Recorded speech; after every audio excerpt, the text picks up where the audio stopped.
పారిజాతము వృక్షము ఉద్భవించిందట. ఈ వృక్షము స్వర్గలోకంలో ఉండి దేవతారాధనకు ఉపయోగించేటట్టుగా ఆ వృక్షము చేరిపోయిందట.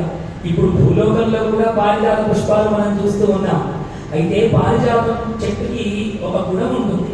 ఏమిటి అంటే ఆ చెట్టు పుష్పమును నేరుగా మనుషులు తెంపరాదు, అది నియమం.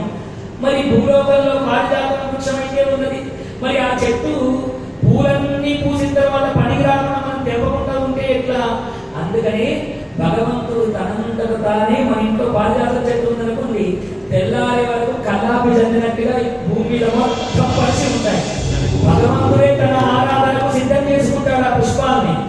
ఒక్క పారిజాత పుష్పాలనే నేల మీద